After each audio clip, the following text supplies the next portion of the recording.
Next question is from NP Deering. What exercises do you recommend to increase rotational power? Okay, so rotation, obviously twisting, right? And power is speed. So the strength is that low gear type of movement, right? So like I'm grinding through a heavy squat or a deadlift. That's strength.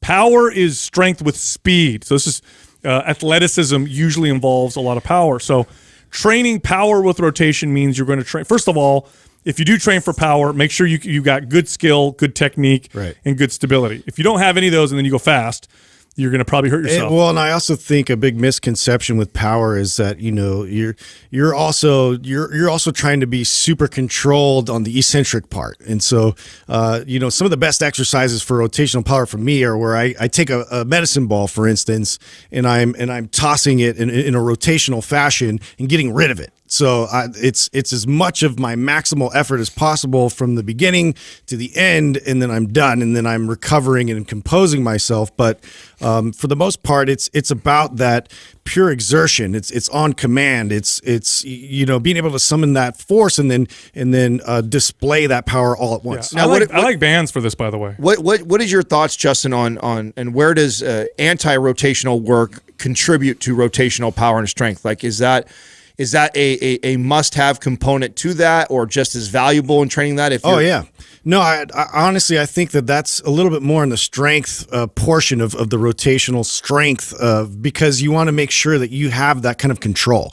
And so when you're going through these movements, you know how to find your way back to homeostasis, like find your balance and grounding, so you can get more explosive. So you have to be able to build that foundation. So then, when you're moving on the field, you're explosive, you can reorient and find yourself and be able to stabilize. So you have to be able to slow down that rotation at the same time. But when you're just working on pure power moves, I think, with kettlebell swings or anything like that, getting rid of the kettlebell, I think, is always a better option, or slamming a ball, and then regrouping, composing, and then doing that same type of movement again. So what I'm searching for is that I feel like, and I think of something like even like a windmill, which is actually not rotational power as much as it is like rotational strength, right?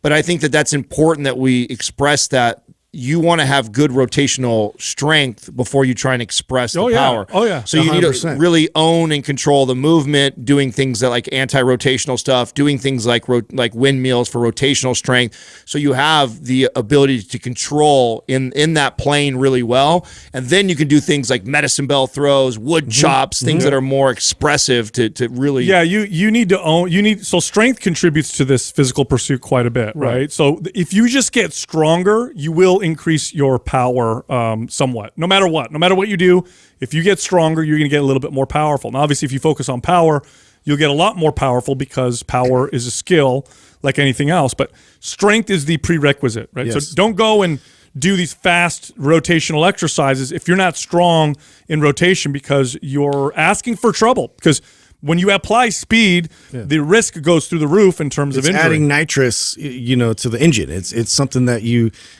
have to really prepare the infrastructure to be able to handle it. And so I think that's where a misconception happens, because it is like a lot of the exercises people think of are strength exercises. Like if I'm on a cable and I'm doing a trunk rotation, the best form of that typically is to use it so you do add the anti-rotational elements to that too, so I can slow down, be controlled. But when I'm just focusing on power, I'm ripping it, and then I'm composing myself again, then I'm ripping it again. I love you use that example, because I was actually just taking my client through that exact exercise, and one of the things I was trying to get her to understand, because when the client sees you do that movement and they just kind of look at the explosive part, but I'm trying to get her to decelerate correctly, right? And then stop in a controlled fashion and do that all with her core before we go back the other direction.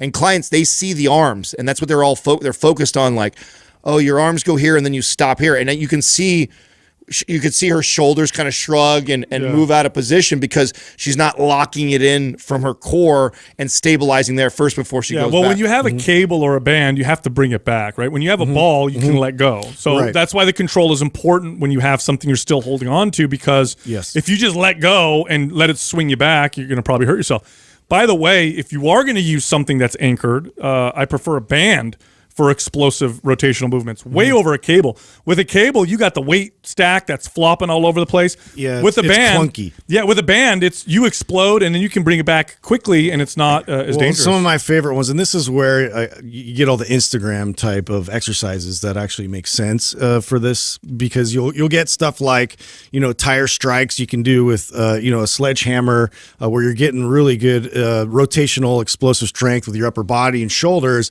and I can rotate, slam it with all my might, and then basically I have to like redo that whole process all over again. I'm not dependent on bringing it back all under control. I can really exert a lot of force. So both you take me through this. Then okay, let's pretend like we have a client who this person's asking for rotational power, but we're going to assume that they have limited rotational strength.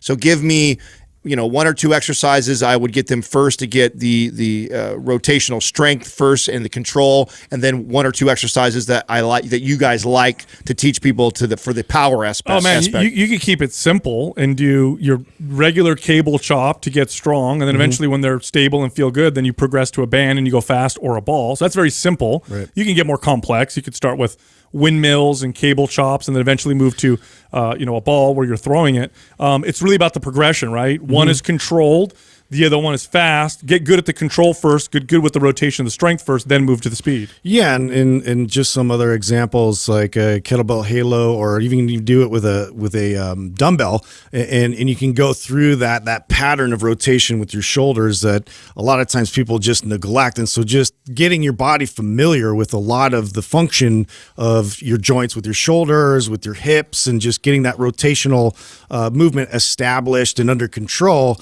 that's another good one. And then where does something like Indian clubs and mace bells fit into this whole thing? Right. So once you get good fluid movement and rotation out of the shoulders, that's where we start loading that same swinging rotation. And so now I can add that, and I would start like very slowly with 1 to 2 pound type of Indian clubs, and then take that through those same rotational movements. So you get your internal external rotation, you go through that full range of motion, and then further on you can actually get a little more aggressive and fast with those swings too, so they can become more of a type of a power movement. Now, would you put those kind of at the peak of the progression here? So like I'm going to get my basic control and strength first, and then I'm going to do some band and cable type movements, and then I've got really good control, I've got really good strength and mobility. Now I'm ready to do something more dynamic and a little more fluid with something like a mace bell or like Indian club, and then go to mace bell. I think mace bell is a bit of a jump skill wise from that, but I think it's super valuable and something to consider, that you can get bulletproof, you can get strong in rotational elements of your shoulders as well.